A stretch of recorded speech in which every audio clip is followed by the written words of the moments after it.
우리 인생을 항해다 이렇게 표현을 합니다.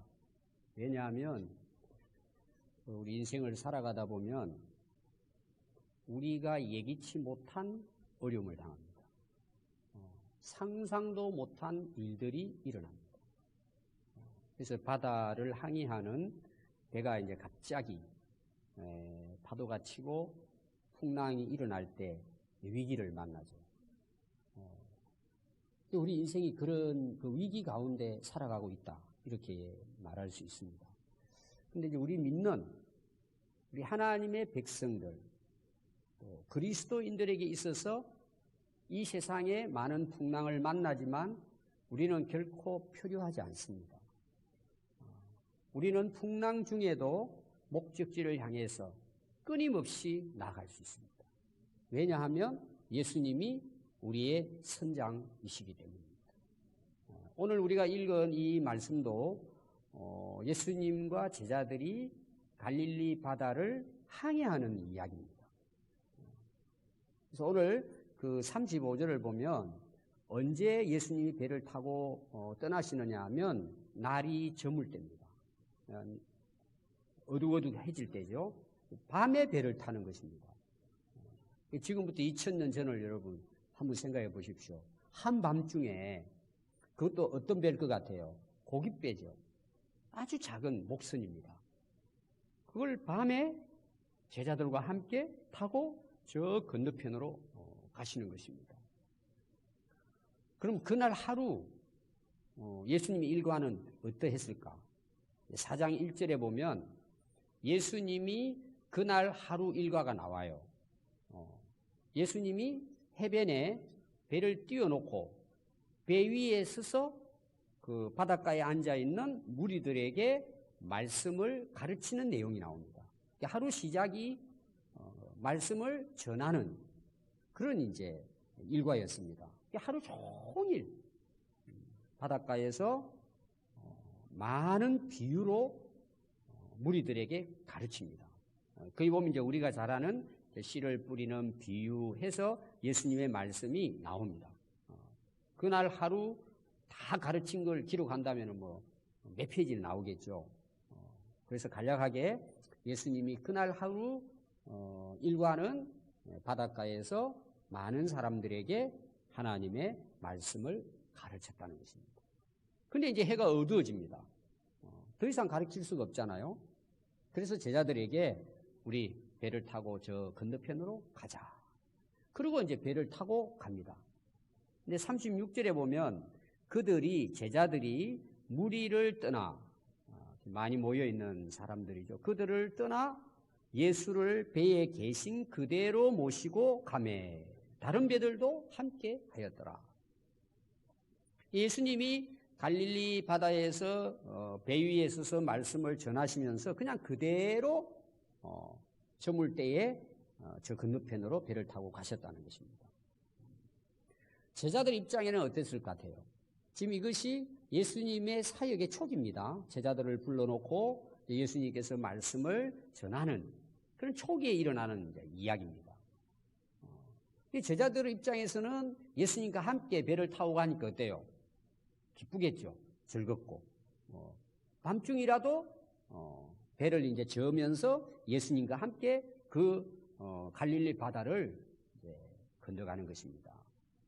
제자들 입장에서는 밤에 가든 낮에 가든 어둡든 상관없죠. 예수님과 함께 얼마나 즐겁게 그 배를 타고 갔겠습니까? 그들의 입장에서는 영광이죠. 예수님과 함께 배를 타고 간다는 것. 우리 인생을 이제 항해에다가 비유를 하는데 지금 우리 인생도 마찬가지입니다. 각자 우리 인생을 살아가잖아요. 어떤 분은 이제 글을 쓰기를 인생은 1대1의 항해다. 이런 이제 표현도 썼어요. 나 혼자 가는 거죠. 우리가 함께 살아가지만 인생이라고 하는 것은 나 홀로 항해하는 것과 같다. 배 타고 가는 것과 같다. 이렇게 이제 표현을 합니다. 그러면 저와 여러분들이 이 세상에 태어나서 우리가 지금까지 인생을 살아오셨잖아요. 그럼 우리가 어느 한 지점에 지금 와 있을 거예요. 그 지점이 어딘지는 몰라요, 우리가. 태어나서부터 시작해가지고 이제 인생 항해가 시작이 되잖아요. 저와 여러분들이 지금 지나고 있는 지점은 다 다를 것입니다. 근데 중요한 건 뭐냐 하면 우리가 항해를 할 때 중요한 게 뭘 것 같아요? 일단 좋은 배가 있어야 될 거예요. 가능하면 크고 안전하고 든든하고 부서지지 않고 이제 풍랑이 일어나도 침몰하지 않는 좋은 배, 건강한 배, 이런 배가 아마 필요할 것입니다. 또 여러분 항해하는 데 있어서 뭐가 중요할 것 같아요? 혼자 가면 힘들잖아요. 함께 하는 사람이 있어야 돼요. 그 함께 하는 사람이 누구냐가 뭐예요? 그 항해가 즐거울 수도 있고 괴로울 수도 있어요. 우리가 되게 여행을 떠날 때 많이 챙기잖아요. 특히 우리나라 사람은 먹을 거 많이 챙기잖아요. 여러 가지 옷도 챙기고 다 챙깁니다. 그 다음에 또 어떻게 해야 돼요? 여행 갈 때 목적지를 정해야죠. 이번에는 저 북유럽이다. 딱 정해놓고 또 거기 티켓도 끊어야 되고 여러 가지 준비하는 게 많아요. 근데 여러분 여행하는데 진짜 중요한 게 뭘 것 같아요? 누구와 함께 하느냐는 거예요. 누구와 함께 하느냐. 요사이는 그 여행의 유행이 이거랍니다. 친구들과 함께 떠나는 얘기예요. 옛날 친구들, 가까이 있는 친구들. 전에는 되게 어땠어요? 부부끼리, 가족끼리, 이런 여행. 지금도 똑같이 하지만 나이를 먹으면 먹을수록 대부분 나이 드신 분들이 좋아하는 여행이 옛날 친구 만나가지고 떠나는 거예요. 왜냐하면 서로 마음을 열고 어떤 이야기든 주고 나눌 수 있잖아요. 이렇게 가서 목적지를 도착해서 맛있는 거 먹고 구경도 하겠지만 그 정말 좋아하는 마음이 통하는 친구들하고 함께 다니는 그게 굉장히 즐거움이에요. 그러니까 누구와 함께 항해하느냐 굉장히 중요합니다. 그럼 오늘 우리로 말하면 사랑하는 가족들과 함께 또 친한 친구들과 함께 여러 가지 우리가 필요한 부분 중에서 사실은 사람이 중요해요. 근데 우리 인생의 항해에 있어서는 어떤 경우는 사랑하는 가족도 나를 안전하게 항해하는데 책임져 줄 수 없어요. 친구들도 마찬가지예요. 좋은 배도 마찬가지예요. TV에 보니까요, 그 세계적인 베스트 10 해가지고 하는 게 나오더라고요. 그게 뭐가 나왔냐 하면 최고로 사람이 자고 생활하는 데 있어서 공간이 가장 비싼 것. 요걸 이제 10부터 시작해요. 쭉. 근데 1번이 나왔더라고요. 1번이. 1번이 뭔 줄 아세요? 요트였어요. 어디 저 중동 지역인가 세계적인 재벌입니다. 근데 얼마의 요트 하나를 만들었냐? 1조 400억이에요. 상상이 안 되잖아요. 근데 그 재료를 봤더니 거의 다 백금이에요. 백금. 녹이 슬지 않는 것. 바닥부터 해가지고.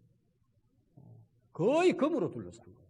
그리고 보석을 다 안에는 실내 장식을 하고 아무리 그렇지만 1조 400억이면 이 상상을 초월하잖아요. 여러분들 아파트 좀 한 3억짜리 산다고 자랑하면 안 돼요. 그거 가지고 대단한 것처럼. 1조 400억이라니까. 그 배를 띄우고 맨날 배만 타고 다니겠습니까? 1년에 몇 번 타겠어요. 근데 여러분 진짜 중요한 건 배가 아닙니다. 누구와 함께 그 배를 타고 항해하느냐. 우리 인생은 그냥 항해가 즐거운 게 아니에요. 중요한 게 뭐예요? 목적지에 도달해야 돼요. 그럼 여러분 그냥 도달합니까? 풍랑이 일어나잖아요. 파도가 일어나잖아요. 폭우가 막 때리잖아요. 들어닥치잖아요. 그걸 이겨 견뎌내야 되잖아요. 그래서 가장 우리 인생 항해에서 중요한 것은 누구와 함께 하느냐가 중요한데 오늘 우리들에게 있어서 뭐예요? 가장 우리를 안전하게 항해할 수 있도록 해주실 분은 오직 예수 그리스도 그분뿐이십니다. 가장 안전하고 가장 즐겁고 또 뭐예요? 영원한 천국까지 우리를 인도하실 분은 오직 예수 그리스도이십니다. 제자들 입장에서는 뭐예요? 한밤중에 배를 타고 갈지라도 예수님과 함께 가기 때문에 그들은 얼마든지 그 작은 목선이지만 그들은 항해를 할 수 있었습니다. 자, 근데 문제가 생겼어요. 갑자기 큰 광풍이 불어옵니다. 물결이 막 파도가 배를 칩니다. 그리고 그 파도가 배를 덮쳐버렸습니다. 그 작은 목선이 물로 가득 채워졌다 이렇게 나옵니다. 이 말은 뭐냐? 침몰하고 있다는 것입니다. 여러분 그 작은 고깃배가 그 광풍에 그리고 물이 가득 배 안에 찼는데 여러분 그 배가 그냥 항해할 수 있을까요? 침몰하는 것밖에 없어요. 이런 위기 상황을 만납니다. 그럼 제자들 입장에서 한번 보십시오. 예수님과 함께 하루 동안 말씀을 듣고 막 은혜를 받고 또 예수님과 함께 그 한밤중에 배를 타고 이렇게 예수님이 건너가자고 하시니까 그것도 예수님이 의논한 것도 아니고 그냥 배의 말씀을 전하시고 어두워지니까 야, 이 배 타고 우리 저쪽으로 건너가자. 그냥 배에 그냥 타고 계신 그대로 제자들과 함께 그 강을 건넙니다. 여러분들 실제로 갈릴리 바다라 그런데 가보면은 그게 호수거든요. 근데 끝이 안 보여요. 그래서 예수님이 사역했던 게네사렛 그쪽 지역에서 거의 대각선으로 내려갑니다. 아래로. 지금 예수님이 건너가시는 거 꽤 근 거리예요. 먼 거리입니다. 항해를 하고 있는데 갑자기 광풍이 일어나기 시작했습니다. 그럼 제자들 입장에서 보세요. 예수님이 야 우리 건너가자. 그래서 예수님과 함께 배를 타고 지금 건너가고 예수님과 함께 하십니다. 그들은 예수님이 말씀하시니까 그들은 대부분 어부들이에요. 그러니까 그 갈릴리 바다를 너무나 잘 알고 있어요. 또 어떻게 보면은 한밤중에는 지금 우리 그냥 전기불 켜고 또 지금 뭐예요? 엔진이 다 있으니까 가면 돼요. 그때는 다 노를 지어가지고 그때는 무슨 여름 불을 켜고 가겠어요. 앞도 안 보이죠. 캄캄하죠. 배는 목선이에요. 크지도 않아요. 밤에 배를 타고 가면 안 되는 거예요. 잘 알아요, 이 제자들은. 그리고 갑자기 풍랑이 일어나는 것도 알아요. 근데 예수님 말씀을 순종해서 배를 타고 지금 가고 있는 것입니다. 예수님과 함께. 근데 광풍이 일어나요. 갑자기 그냥 돌풍이 일어나면서 배가 곧 침몰의 위기에 놓였습니다. 아니 제자들이 예수님과 함께 가고 예수님 말씀을 순종해서 가고 있는데 왜 강풍이 일어나냐. 여러분 우리가 신앙생활 하면서 어떤 경우 참 원망하고 불평할 때가 많이 있습니다. 내가 열심히 기도하고 신앙생활 잘하고 정말 하나님 말씀대로 순종하려고 애를 쓰고 살아가는데도 불구하고 전혀 예기치 않는 일들이 우리에게 닥칠 수 있습니다. 그때 우리 대부분 어떤 생각을 할까요? 아니 왜 하나님께서 나를 이렇게 내가 그동안 하나님 말씀 순종하고 정말 주님을 위해서 열심히 신앙생활하고 봉사했는데 내가 뭐가 잘못한 게 있냐 이거죠. 왜 하필이면 나냐. 그 원망이 나올 때가 있습니다. 하나님 내가 뭘 잘못했습니까? 여러분 풍랑이라고 하는 것은 이런 풍랑이 일어났어요. 그럼 풍랑이 일어날 때 풍랑이 사람 보고 일어나요? 그냥 자기가 일어나는 거예요. 사람들하고 아무 상관없이 풍랑은 일어나는 거예요. 그리고 예수님이 탄 배에만 풍랑이 일어났을까요? 거기 많은 제자들도 배가 좁으니까 또 다른 배도 함께 제자들이 다른 배를 타고 떠났단 말이에요. 오늘 우리로 말하면은 우리 학생들 수련회 다녀왔잖아요. 다음 주 또 우리 외국인 교회 또 수련회 여기까지 옵니다. 그럼 차를 타고 와야 되잖아요. 그 우리 25인승 또 수고하시는 분들을 또 가서 태우고 옵니다. 그럼 보면 모자라면 어떻게 해요? 또 봉고차 가야 됩니다. 봉고차 모자라면 어때요? 우리 학생들 보니까 또 승용차 교사들이 가지고 가더라고요. 나누어서 타고 가는 거예요. 그렇게. 그러죠? 똑같습니다. 오늘 우리로 말하면은 차가 부족해가지고 여기저기 타고 지금 같이 바다를 건너고 있습니다. 그러면 예수님이 탄 배에 제자들이 안전할 거라고 생각할 수도 있겠죠. 근데 풍랑이 일어났는데 예수님이 타고 가는 배에는 풍랑이 아무 피해를 보지 않고 다른 배들만 다 풍랑 만나가 쓰러질까요? 물에 잠길까요? 풍랑이 일어나면 그 갈릴리를 건너가는 모든 배는 뭐예요? 풍랑을 만나는 거예요. 오늘 우리가 이 세상의 풍랑은 예수 잘 믿는 사람이나 안 믿는 사람이나 함께 일어날 수 있어요. 비가 내립니다. 소나기 내려요. 여러분 갑자기 이제 길을 가다 소나기 내리면 어떻게 해요? 나는 오늘 주일날 예배드리고 기도도 열심히 하고 나 하나님 잘 믿으니까 소나기가 다른 사람한테 막 퍼붓고 나한테는 안 퍼부어요?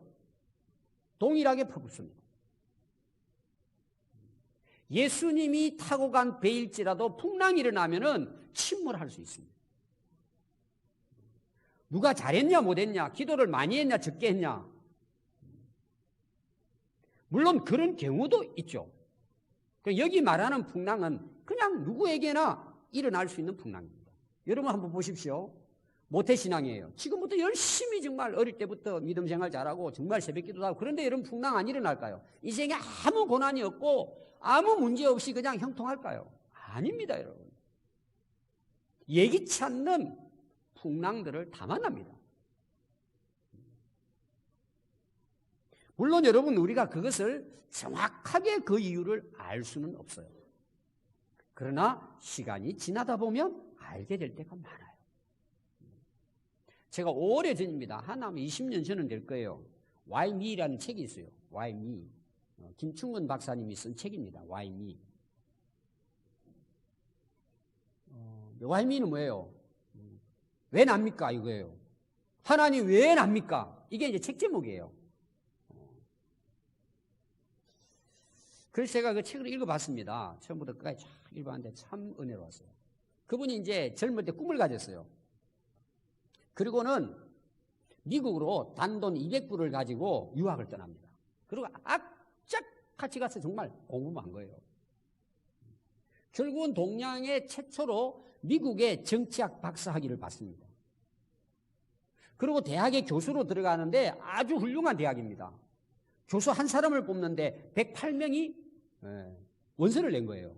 108명. 거기에 자기 한 명이 된 거예요. 유명한 대학의 정치학 교수로 들어갑니다.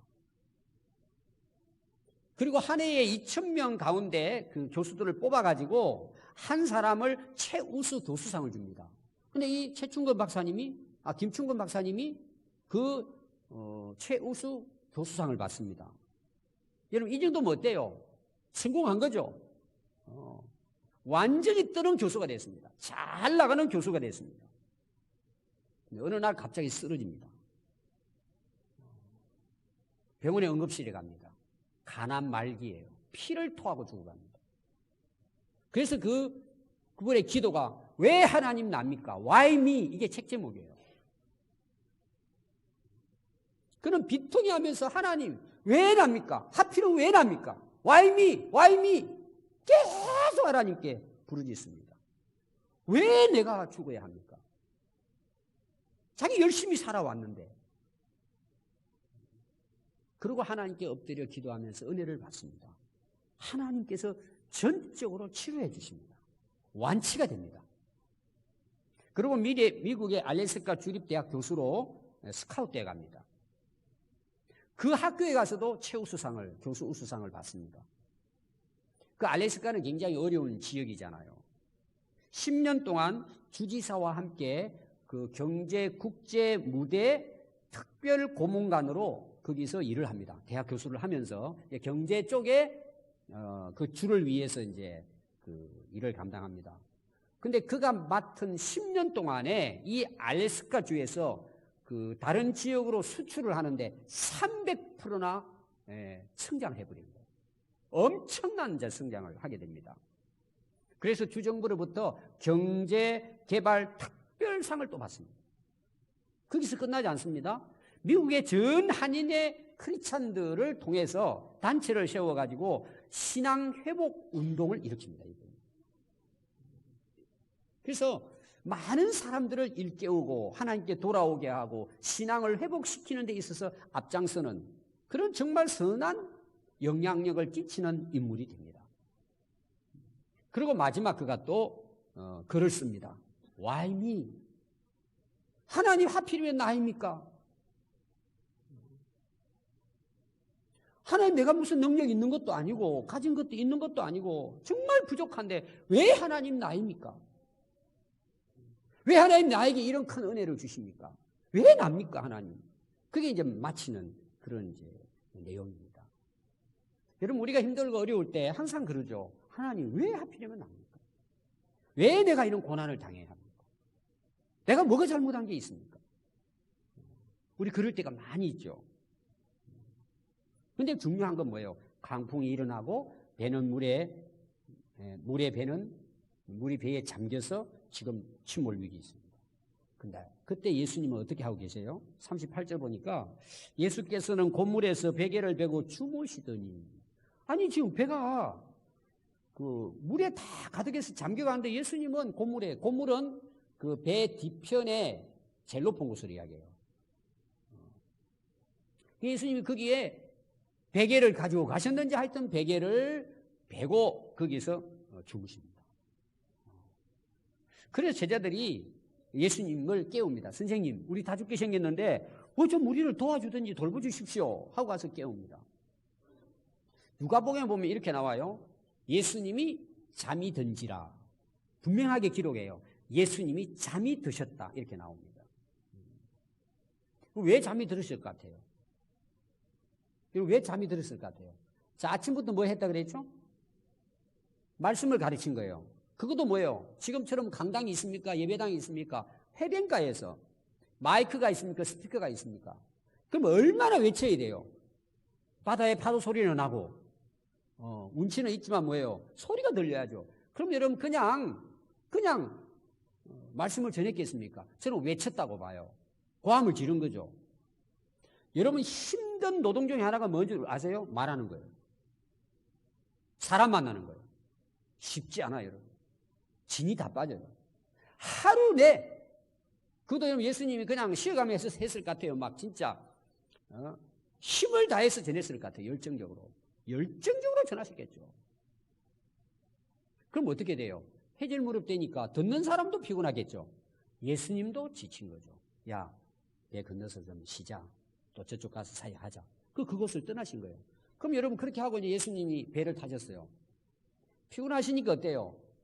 저 배 뒷머리 가서 누우셨겠죠. 누우시면 어떻게 될 것 같아요? 피곤이 몰려오겠죠.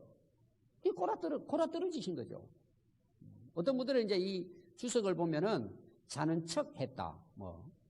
어떻게 하는지 두고 보자. 이렇게 생각할 수는 있어요. 그러나 전체적으로 봤을 때 예수님은 잠에 깊이 들었습니다. 왜 그걸 알죠? 지금 강풍이 일어나가지고 물이 배에 가득 들어왔음에도 불구하고 뭐예요? 잠자고 계셨다는 내용이에요. 얼마나 피곤하셨으면 이게 이제 예수님이 인간의 모습으로 오시고 육체로 오셨다는 것을 우리에게 보여주는 거예요. 여러분 예수님을 이해를 잘 하셔야 돼요. 예수님은 인간의 몸을 입고 오셨지만 하나님이세요. 신성과 인성을 함께 가지고 계신 분이에요. 예수님은 슬프다 하시고 괴로워다 하시고 배고파다 하시고 목말라 하시고 육신을 가지고 오셨기 때문에 예수님은 피곤하셔서 잠들게 되셨다. 이렇게 볼 수 있습니다. 여러분 예수님이 그 배를 탔는데도 그 배가 침몰 위기를 만납니다. 그럼 여러분 안 믿는 사람하고 믿는 사람하고 인생의 그런 그 고난, 그런 풍랑이 닥쳤을 때 똑같을까라는 거예요. 그게 차이가 있는 거예요.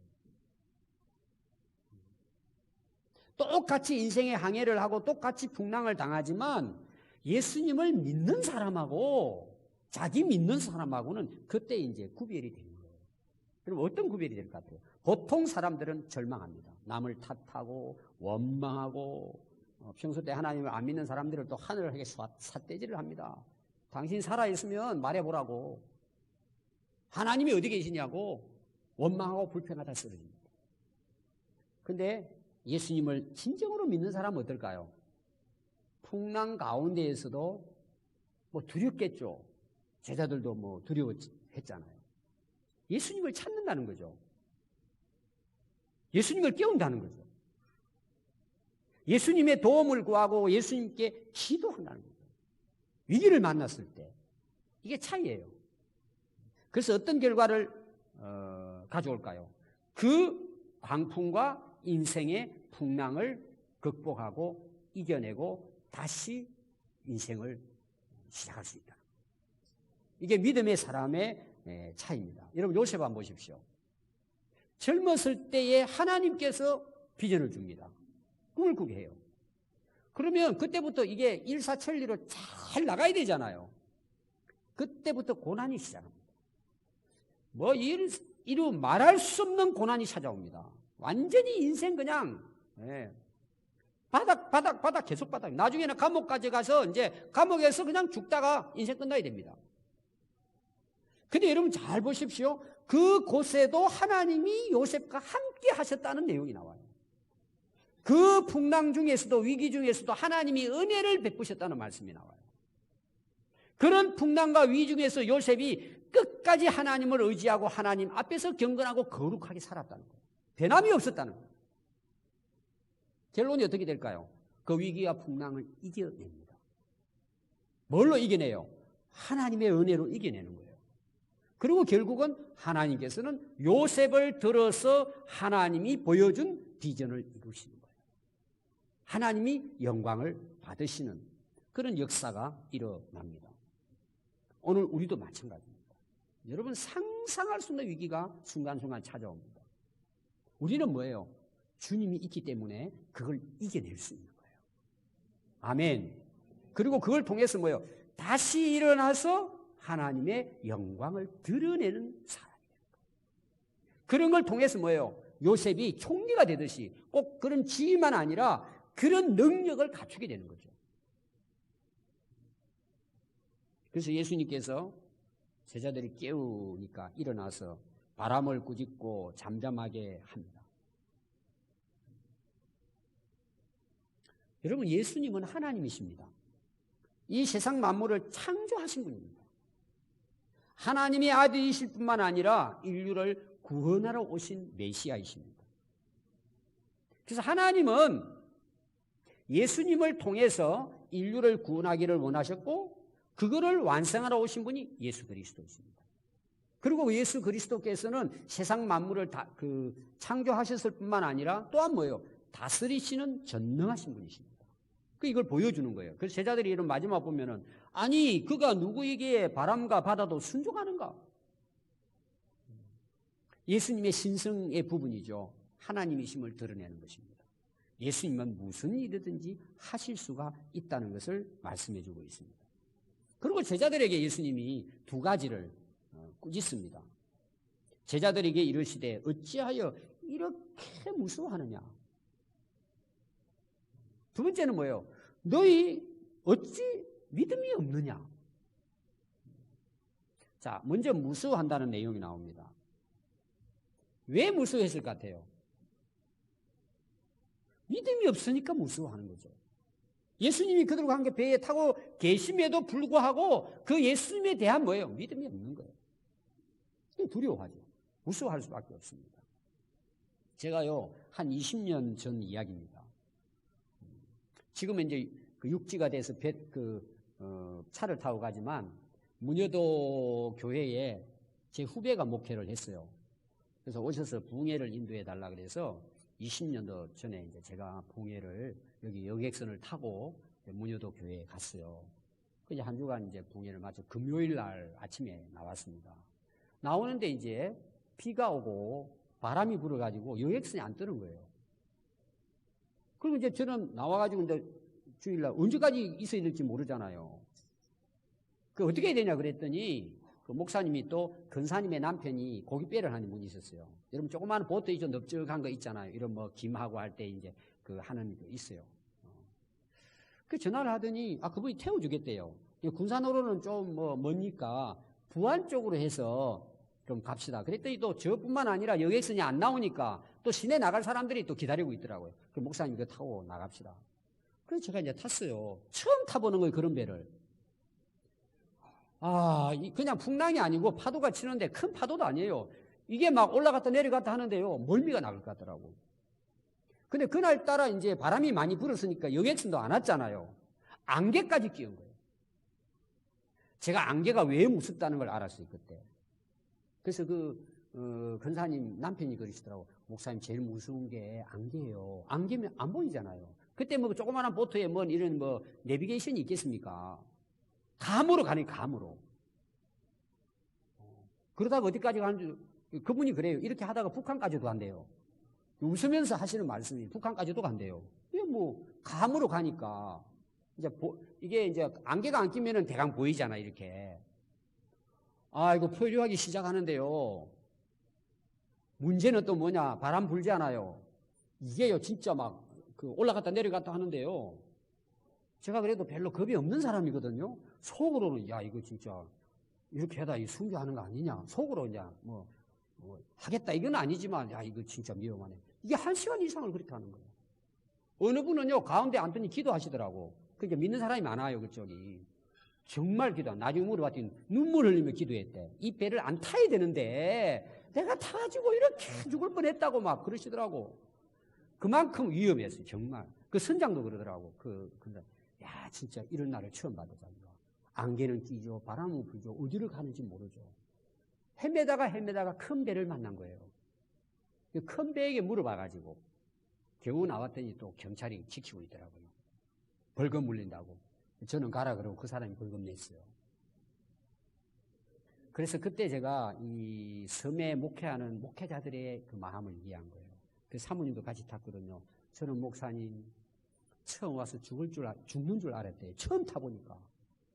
배가 들어갔다 나왔다. 저기 보면 배가 안 보인답니다. 들어갔다 나왔다. 아, 이거 죽는구나. 처음에 사모님 그렇게 목사님 처음 배 타고요. 죽는 줄 알았대. 저는. 이게 끝나는구나. 애기는 안고 막 목사님 좀 몇 번 죽는 줄 알았어요. 여러분 이야기가 뭐예요? 우리 인생 살아가는 데 있어서 여러분 풍랑이 오면 다 두렵습니다. 무서워요. 힘들어요. 야 이게 이제 끝장 아니냐? 여러 생각이 다 들어요. 여러분 그때 뭐예요? 우리의 믿음이 드러나는 거예요. 내가 진짜 하나님을 믿느냐 예수님을 믿느냐 의지하고 사느냐. 위기를 당해봐야 그 사람의 진짜 믿음을 알 수 있습니다. 그럼 제자들이 어떻게 하죠? 두려워한 것뿐만 아니라 뭐라 그래요? 우리 다 죽게 생겼다는 거죠. 이제 다 죽었다. 끝났다 이제. 예수님이 하신 말씀 뭐예요? 너 어떻게 믿음이 없느냐? 그래서 마태가 누가가 기록한 걸 보면요. 마태는 이렇게 이야기했어요. 예수님이 그 하신 말씀을 똑같은 말씀을 들었는데 이렇게 표현을 했어요. 어찌 믿음이 없느냐? 마가는 그렇게 이야기하죠. 근데 마태는 믿음이 작은 자들아. 누가는 너희 믿음이 어디 있느냐? 자 봐요. 다 풍랑이 왔을 때 나타나는 게 뭐냐? 믿음이에요. 믿음이 있느냐 없느냐 크냐 적으냐 믿음을 어디다 뒀냐 이게 풍랑과 고난과 위기가 찾아오면 그 사람 믿음이 딱 드러나는 거예요.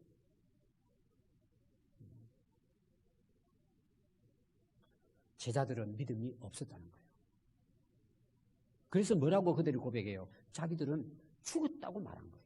예수님 죽게 생겼습니다. 결론은 죽었어요 안 죽었어요? 위대한 사도로 평생을 쓰임받잖아요 결국은. 그런데 그들의 입장에서는 믿음이 없으니까 뭐예요? 여기서 우리 끝장이다. 예수님 따라서 여기까지 왔다가 이제 죽는다. 그러나 그들은 죽지 않았죠. 위대한 사도로 하나님 앞에 평생을 쓰임받다가 갔습니다. 여러분 우리가 예수님을 모시고 살아도 풍랑은 찾아옵니다. 여러분들 지금 인생에 풍랑을 맞이하신 분도 있을 것입니다. 크고 작은 풍랑이 있을 것입니다. 그래서 여러분들이 왜 납니까? 왜 나는 이렇게 살아야 되느냐? 원망할 수도 있습니다. 저는 제자들이 이렇게 생각했을 수도 있겠다. 오늘 우리도 마찬가지예요. 아니 왜 하나님께서 살아계시는데 미리 풍랑이 일어나지 않게 막아줄 수 있지 않느냐는 거예요. 그렇잖아요. 또 이렇게 생각할 수 있어요. 아니 물이 배에 가득 차기 전에 좀 일어나셔서 해결해 주시면 되잖아요. 왜 미리 좀 안 막아주시냐 이거죠. 근데 예수님 뭐 하고 계세요? 베개 베시고 잠에 빠져 계세요. 제자들은 다 죽게 생겼는데. 아니 미리 좀 해결해 주시면 안 됩니까? 예수님이 그와 함께 계시는데. 여러분 생각해봐요. 그런 경우 많이 해요 여러분들이. 우리는 다 평탄한 인생을 살라 그래요. 고생 안 하려 그래요. 힘든 거 안 하려 그래요. 그냥 편안하게 항상 형통하게 살기를 다 원해요. 그럼 여러분 한번 생각해 보세요. 우리에게 아무 문제 없이 풍랑 없이 위기 없이 어려움 없이 평탄한 길로만 우리를 하나님께서 인도해 주신다면 우리가 어떻게 살 것 같아요? 하나님 안 믿는 사람 꽤 많을 거예요. 교회 안 오는 사람 꽤 많을 거예요. 기도 않는 사람 태반일 거예요. 교회를 다니도 형식적으로 다니는 거죠. 예수님과 상관없이 삽니다. 하나님의 은혜를 모릅니다. 내 능력으로, 내 힘으로 내가 잘나서 잘 살고 있다는 착각에 빠져 교만하고 오만하고 자만하게 삽니다. 한번 보십시오, 여러분. 제 친구의 아내가 2번을 죽었다 살아났어요. 2달 전에도 저희 집 왔다 갔어요, 부부가. 저는 몰랐어요. 인천에서 목회하는데 정말 성실한 친구입니다. 나중에 사모님이 깨어나서 어느 정도 그럴 때 이야기를 하는 거예요. 왜 말을 안 했냐? 아무개도 말 않고 죽었다가 2번 장사 지낼랬다 살아났다는 거예요. 그래서 이런 말을 했어. 죽음의 문턱을 몇 번 넘어보면 자기가 바뀐다는 거예요. 제가 이야기를 듣는데 막 눈물 나서 사모님 지금 한 80% 돌아갔어요. 완전히 어린애가 돼버렸어요. 여러분, 우리 신앙이요, 고난을 경험하고 풍랑을 경험한 사람의 신앙하고 그냥 어려움 없이 평탄하게 살아가는 사람하고 여러분 삶의 자세가 달라요. 신앙의 자세가 달라요. 마음의 상태가 달라요. 똑같이 찬송하는 것 같지만 아니에요. 똑같이 예배 드리는 것 같지만 아닙니다, 여러분. 감격이 달라요. 마음이 다릅니다. 전혀 달라요. 신앙생활이. 인생이 달라지는 거예요. 그래서 고난이 뭐예요? 우리에게는 유익이에요. 저는 신학교 때 은혜 받고 신학교 간다니까 아버지가 쫓아냈어요. 쫓겨났습니다. 그럼 아무것도 없잖아요. 지금도 제가 그림을 그릴 수 있어요. 그때 집에서 쫓겨나는 상황을. 라면 박스에 옷 몇 개 넣고 책 넣고 몰래 집을 이제 도망쳐 나온 거죠. 제가 살려고. 문제는 뭐냐? 등록금이 없잖아요. 밥값이 없잖아요. 책값이 없잖아요. 기숙사비가 없잖아요. 아무것도 없는 거예요. 그래서 저는 등록금을 제대로 제때 내본 적이 한 번도 없어요. 되게 이제 그때 당시 신학교에서는 후기 등록이 있어요. 한 달 후까지 한 달 연장해 주는 거예요. 그러니까 학교에는 등록을 강의를 못 듣는 거예요. 한 달 동안. 그 안 되면 이제 뭐예요? 퇴학 당하는 거예요. 저는 거의 대부분 후기 등록을 했어요. 그 어느 날 제가 기도하면서 제가 얼마나 많이 기도했을 것 같아요. 지금 이제 등록 오늘 예를 들어서 가을 학기면은 8월 말까지다. 그럼 이게 날짜는 다가오는데 일정도 없네요. 얼마나 기도했을 것 같아요. 근데 넘겨버려요. 9월 말쯤 돼가지고 하루 이틀 되면 기미가 좀 보여요. 그리고 등록하는 그날 어떻게 맞춰져요. 그렇게 해서 제가 졸업을 했어요. 그래서 제가 하나님께 기도하면서 이런 기도를 했어요. 하나님, 한 달 후에 등록하게 해주시나, 한 달 전에 해주시나, 그 하나님 못하십니까, 그걸. 제가 이제 웃으면서 기도는 그렇게 하는 거죠. 아니, 왜 사람을 그렇게 진을 빼냐고. 어차피 등록하게 학교 졸업하게 시키려면 좀 편안하게 좀 이렇게 딱 8월 말 되면은 딱 이렇게 해주시면 얼마나 좋으십니까? 하나님 답이 없으시더라고요. 여러분, 그때 제 심정을 하면 여러분들은 이해 못할 거예요. 제가 졸업하면서 많이 울었어요. 막 슬퍼서 우는 게 아니라 너무 감격스럽잖아요. 한 학기 한 학기 할 때마다 위기예요. 이게 뭐 아무것도 집안에서는 뭐 가면 죽인다 그러고 뭐 아는 사람도 없고 우리 집안에 믿는 사람도 한 사람도 없어요. 누구한테 뭐 할 게 없어요. 근데 제가 학기를 다 등록하고 졸업했잖아요. 제가 여기 있잖아요. 여러분 밥값이 없어가지고요. 보통 하루 이틀 굶는 거예요. 저는 그건 괜찮아. 굶으면 되니까. 근데 이 등록금을 안 내면 이게 아무것도 못 하잖아요. 대학 안 다니면 지금까지 있는 거예요. 제가 또 합격은 했는데요. 등록금을 못 내가지고 떨어졌어요, 처음에. 오늘까지 등록해야 되는데 등록금이 어디 있어요, 기도만 하는데. 그날 저녁에 장로님이 왜 너 나한테 이야기 안 했냐. 그리고 등록금 주시길래 다음날 붙였더니 빠꾸대 돌아왔어요. 다른 사람이 다 등록해 끝났다고 당신 퇴학이라고 못 온다 그러고. 그래도 학교 가가지고 아는 분 통해가지고 사정사정 했더니 청강생으로 공부하라 그러더라고. 목사 안수는 받게 해줄 테니까. 할렐루야, 감사합니다. 청강생으로 공부해가지고 목사 된 사람입니다, 지금. 지금 생각해 보니까요. 야, 그게 얼마나 큰 은혜인지. 저는 그 위기를 경험했기 때문에 목회하는 게 늘 재미있는 거예요. 여러분, 아멘 안 하시네요. 농촌에 갔어도 제가 중국 다니고 여러분 성교지 다니잖아요. 지금은 많이 좋아졌습니다. 에피소드가 보통 많은 게 아니에요. 그래도 저는 재밌어요. 먹는 거 투정내 본 적이 한 번도 없어요. 우리 집사람한테 물어보세요. 밥 먹으면 되고, 잘 곳 있으면 되고, 일할 곳 있으면 감사한 거예요. 저 개척했잖아요. 28년 동안. 너무 재밌어요. 참 여러분 그 위기를 통해서 하나님 만나주시는 거예요. 체감하게 하는 거예요. 체감하게. 하나님을. 여러분 우리에게 다가오는 풍랑은 다 하나님 편에서는 이유가 있어요. 하나님의 선한 계획이 있어요. 원망하고 불평할 게 아니에요. 하나님을 만나는 지점이에요. 아멘. 하나님은 전능하신 분이에요. 하나님은 우리를 만들어 가기를 원하시는 거예요. 우리는 이거 해주시오 저거 해주시고 우리는 하나님께 부르짖지만 하나님은 나를 하나님의 사람으로 세우시는 거예요. 그거 되면 다 되는 거예요. 아멘.